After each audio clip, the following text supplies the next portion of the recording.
Good evening. Welcome to South Asia Newsline. I'm Yeshi Chanzom.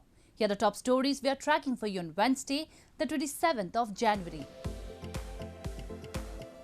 Security tightened in Indian capital and its borders after farmers' tractor rally violence. US President Biden extends commitment to NATO counter-terrorism efforts in Afghanistan. And Nepal kicks off coronavirus inoculations with Indian vaccine.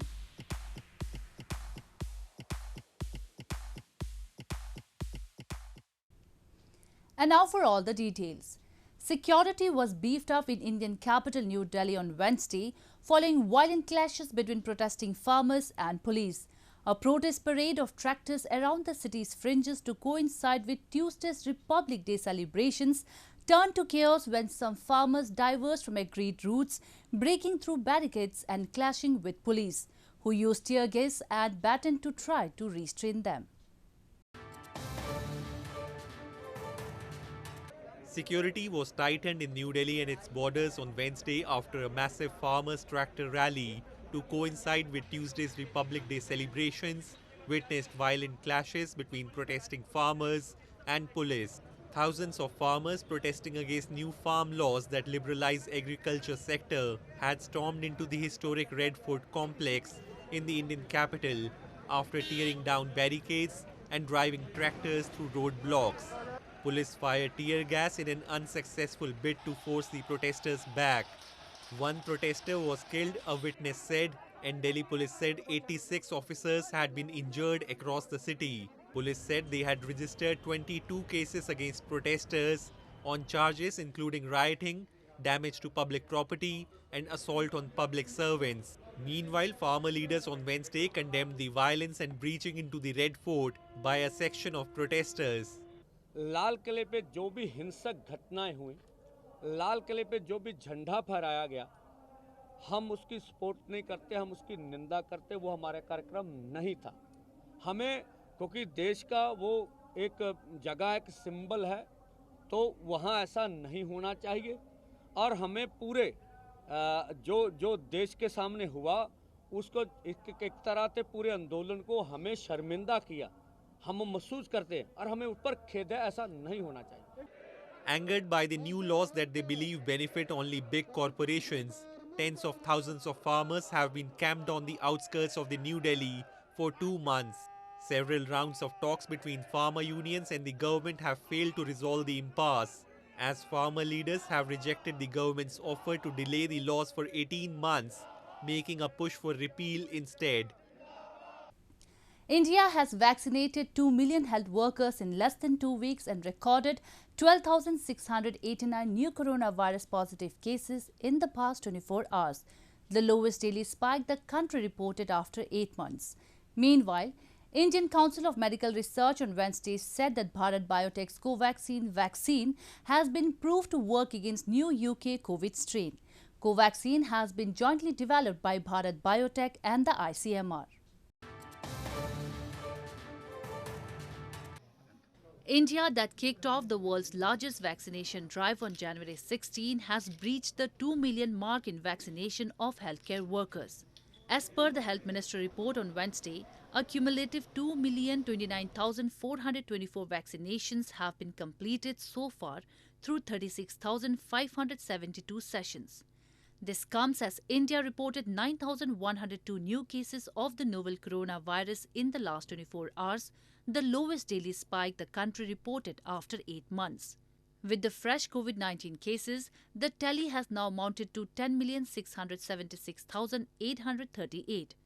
Meanwhile, Indian Council of Medical Research ICMR on Wednesday said that Bharat Biotech's Covaxin vaccine has been proved to work against new UK COVID strain. Covaxin, which has been jointly developed by Bharat Biotech and the ICMR, had received the restricted emergency use authorization by the Apex drug regulator in India, along with Oxford University AstraZeneca's Covishield being manufactured by the Serum Institute of India. India's Health Minister Harsh Vardhan, earlier speaking at the WHO Executive Board meeting on Tuesday, said the world is on the verge of defeating the coronavirus pandemic. Allow me to thank the member nations that despite the wide disparity in their epidemiological trends, we are on the verge of defeating the pandemic by adopting a preemptive, proactive, and collaborative strategy. India, the world's largest vaccine producer, has donated millions of doses of vaccine being produced in the country to neighboring South Asian nations. In news from Afghanistan, United States President Joe Biden has reaffirmed US commitment to the NATO, setting the stage for renewed transatlantic ties. The NATO said that its Secretary General Jens Stoltenberg and Biden talked over phone and stressed the need to maintain the momentum for increased defense spending and also discuss counter-terrorism efforts in Afghanistan. US President Joe Biden, in a call with NATO Secretary General Jens Stoltenberg on Tuesday night, reaffirmed the US commitment to the alliance's collective defense and discussed countering international terrorism, including in Afghanistan and Iraq. The White House, in a statement, said President Biden told Stoltenberg that the United States was committed to collective defense under the North Atlantic Treaty Organization and underscored his commitment to strengthening transatlantic security. Stoltenberg, who has invited Biden to Brussels for a NATO summit on an unconfirmed date this year, said the two had stressed the need to maintain the momentum for increased defense spending. Earlier this month, the number of US troops in Afghanistan went down to 2,500, the lowest level of American forces there since 2001. But violence levels in Afghanistan have surged, hastening international calls for a ceasefire between the Afghan government and the Taliban. The Biden administration is expected to announce its stance on the Afghan peace process and the presence of NATO forces in Afghanistan at the ministerial meeting of the alliance next month.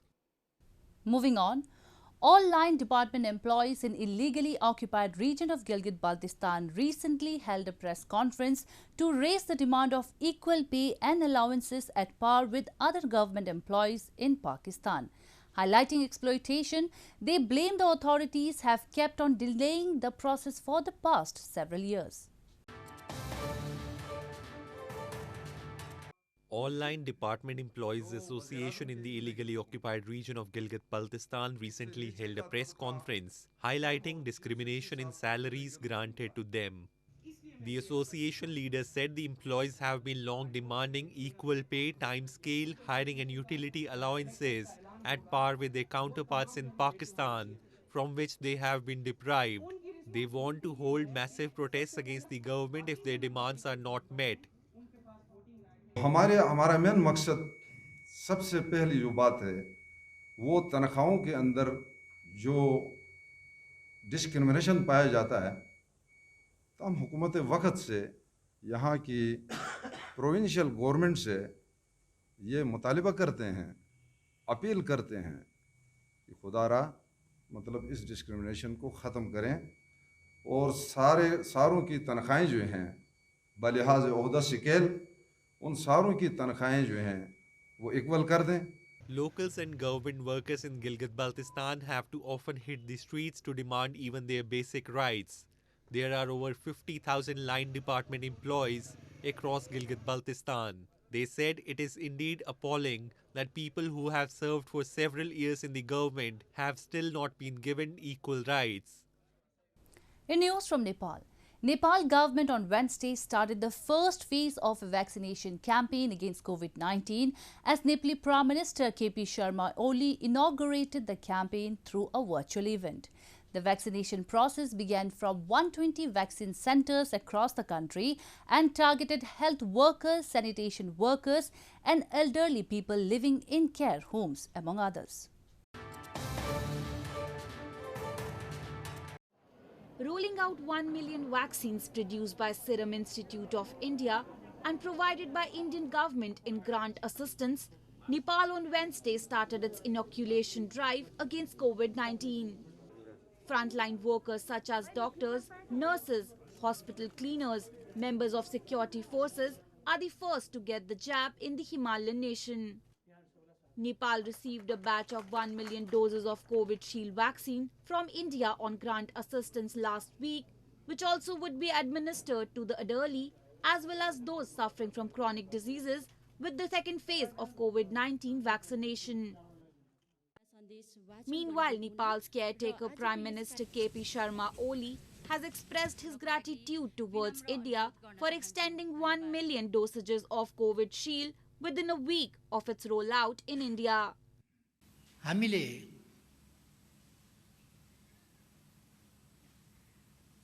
छिटै नै yes खोपको सुरुवात गर्ने मौका पायौं। यसका निम्ति हाम्रो छिमेकी मित्र राष्ट्र भारत सरकार, भारतका जनता र खास गरी महामहिम प्रधानमन्त्री नरेन्द्र मोदी जी प्रति म धन्यवाद भन्न चाहन्छु कि उहाँहरूले आफूले सुरु गरेको हप्ता दिनभित्रै जसो हामीले सुरु गर्न सक्ने गरी हामीलाई 10 लाख डोज उपलब्ध गराउनु भएको छ, त्यही पनि डोनेसनमा। From being the first nation in South Asia to confirm the infection of coronavirus back in 2020, Nepal till date has recorded a total of 270,092 cases of COVID-19 with 217 deaths and 264,823 recoveries. More on news from Nepal. 10 Nepali climbers who set a record by successfully scaling K2, the world's second highest mountain in the winter season, received a hero's welcome as they arrived back in country on Tuesday. The mountain that straddles the Pakistan-China border was first climbed in 1954 but had never been submitted in the winter. A team of Nepali climbers that made the first winter summit of K2, the world's second tallest peak, arrived back in the country to a hero's welcome on Tuesday from crowds of well-wishers. Fans and families placed colourful Buddhist prayer scarves on the climbers' shoulders on their arrival at Nepal's only international airport in Kathmandu. The 10 men who climbed the 8,611 metre, that is 28,251 foot, K2 peak on January 16 attributed their success to team spirit and a resolve to raise their country's pride. Climbing leader Nirmal Purja said the K2 ascent was a huge achievement for all climbers to celebrate. As a team, we feel really proud, we feel really honored, and I think we send a really clear message to the world. If you unite, nothing is impossible. So everybody's happy here, and thank you so much for all the press and all our friends for being here today this morning. Thank you so much. Presenting letters of appreciation to the climbers in Baluwatar, Prime Minister KP Sharma Oli announced they will be felicitated with medals in the future. The mountain that straddles the Pakistan-China border was first climbed in 1954 but had never been submitted in the winter. Sri Lanka has thought of conducting a countrywide elephant census this year to determine the exact number of elephants in the country.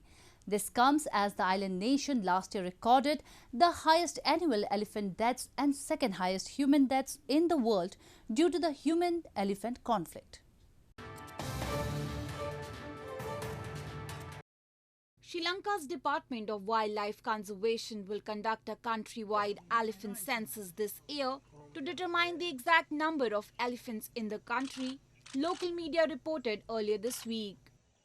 Secretary to the Ministry of Wildlife Conservation, Bandula Harish Chandra, said an elephant census was last conducted in 2011 and it was estimated that Sri Lanka had 5,179 elephants. This comes as Sri Lanka last year recorded the highest annual elephant deaths and second highest human deaths in the world due to the human-elephant conflict, according to Sri Lanka's Committee on Public Accounts or COPA. According to COPA Chairman Tistavit Tharana, while the average number of human deaths due to the human-elephant conflict is 85 per year, 122 people had died during the past year. Killing wild elephants in Sri Lanka is a criminal offence, but there have been regular reports of angry villagers poisoning or shooting them. Well, that's all we have for you from South Asia this evening. Now our viewers can watch the show on SouthAsiaNewsline.com. You can also visit us on Facebook.com/AsAsiaNewsline and follow us on Twitter @AsAsiaNewsline. That's all in tonight's edition. We will see you same time tomorrow. Good night.